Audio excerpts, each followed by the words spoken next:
मेहमान खुसूसी हम सब के मिल्ली सियासी समाजी रहनुमा मौलाना हज़रत यासीन अली उस्मानी साहब मंच पर तशरीफ़ फरमा। सहसबान के हर दिल अजीज़ चेयरमैन मोहतरम जनाब बाबर मियाँ साहब, उनके छोटे भाई जनाब हैदर मियाँ साहब इस कॉन्फ्रेंस की सदारत कर रहे मोहतरम और मोअज़्ज़िज़ ख्वाजा हमीदी कादरी साहब और मंच पर तशरीफ़ फरमा हमारी कौम मिल्लत के वो शाहकार जिन्होंने शायद हम सबको ही माँ की गोद से निकलने के बाद इस्लाम और दीन की जो तालीम दी वो आप ही हाफिज़ हजरात और कारी हजरात के ज़रिए हम लोगों ने सोचा और समझा। ऐसे मंच को और मेरे सामने बैठे हुए तमाम हुफ़ाज़ हजरात, कारी हजरात और हमारे दीन के बड़े बड़े उलमा, उन सबको मैं सलाम पेश करता हूँ और उनका खैर मकदम करता हूँ। मैं आपको यकीन के साथ एक बात और भी बताना चाहता हूँ, मैं उत्तर प्रदेश ही नहीं हिंदुस्तान के और सूबों में भी गया हूँ। अल्हम्दुलिल्लाह सहसबान वो ज़मीन है जहाँ पर इस तरह के प्रोग्राम में इतने हाफिज़ मैंने अपनी आँखों से पहली बार देखे हैं। तो मैं सलाम करता हूँ अपने छोटे भाई मोहतरम जनाब हाफिज़ इरफान अंसारी साहब को कि उन्होंने ऐसी पुरवकार महफिल और इतने अच्छे उन्वान के साथ मुनक्किद की। वो वाकई मुबारकबाद के मुस्तहिक हैं।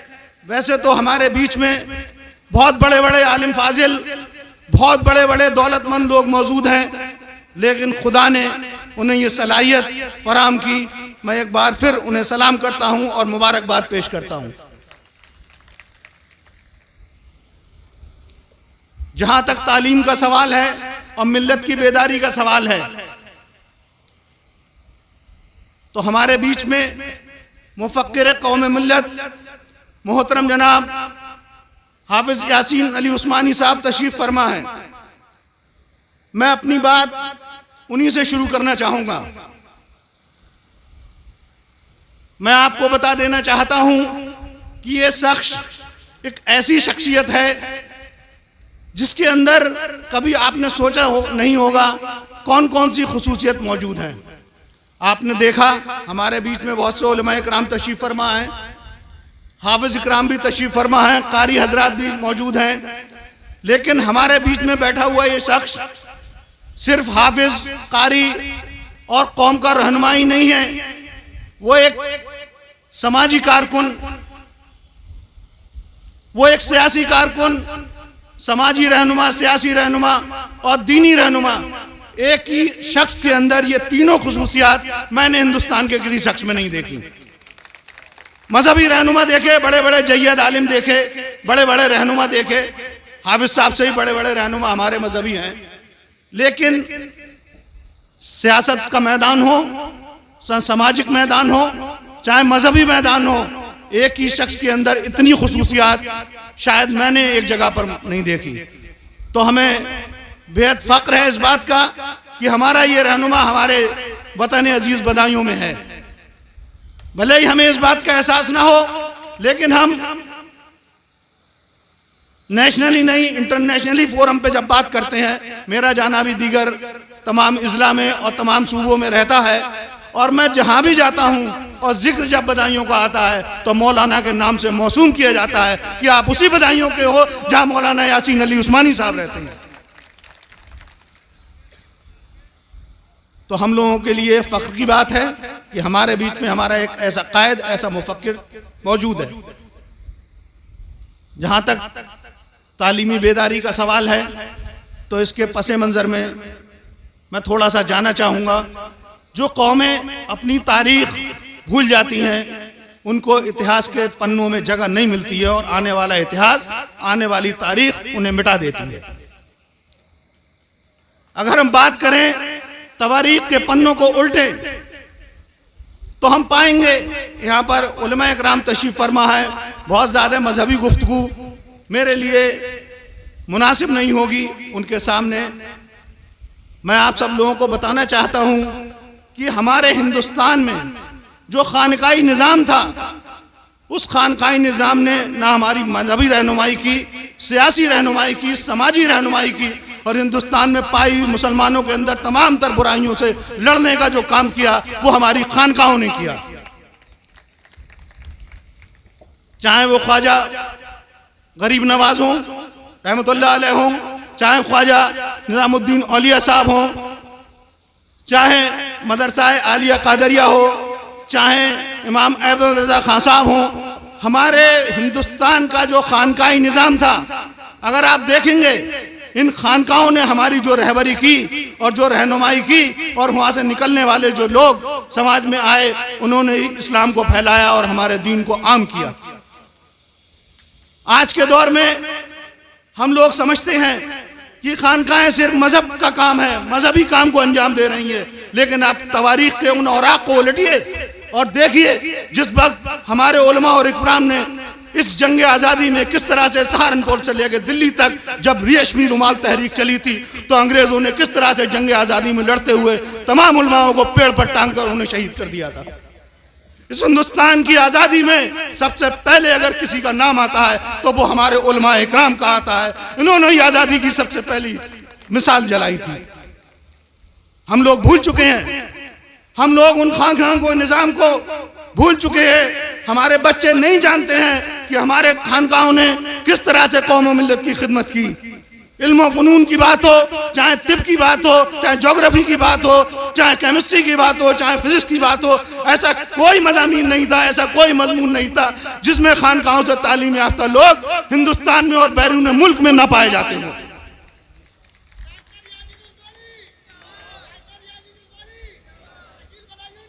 हम अपनी तारीख के वो सुनहरे लम्हात हमारे मिल्लत के पुरवकार मुफक्किर उलमा इकराम से एक बार फिर खोलने की अपील करते हैं। जब हमारी खानकाहें, हमारे मदरसे और हमारे मसाजिद सिर्फ नमाज पढ़ने की जगह नहीं होते थे, वहाँ पर लोग आके ठहरते थे, अपने मोहल्ले की तरक्की की डिस्कशन करते थे, अपने इदारों के कायम करने की डिस्कशन करते थे, अपनी परेशानियों की, दुश्वारियों का डिस्कशन करते थे। मदरसों ने हम सबको जो दिया है वो बड़े से बड़ा तालीमी निज़ाम और तालीमी यूनिवर्सिटी आज तक इस हिंदुस्तान में और पूरे बैनुल-अक़वामी सतह पे आज तक नहीं दे पाई। आप सब लोग काबिल एहतराम हैं जिन लोगों ने दीन को फैलाने और मदरसों को बढ़ाने का काम किया है, उनकी आज भी हिंदुस्तान और कहीं भी कोई तोड़ नहीं है। आप देख रहे होंगे, आप समझ रहे होंगे कि आप सोचते हैं वो बातिल वो मदरसों के पीछे ही क्यों पड़ा है। तमाम कारखाने, तमाम दुकानें, तमाम कारोबार, तमाम तरह की चीज़ें हैं, लेकिन जब नज़र उठती है तो हर तरफ से आप ही के ऊपर उठती है और आपको ही ख़त्म करने की बात होती है। तो गौर फरमाइए, जो कौमें अपने माजी से सबक नहीं लेती हैं वो हमेशा ख़त्म हो जाती हैं। बात तालीम की आई है तो आज कि इस मौजूदा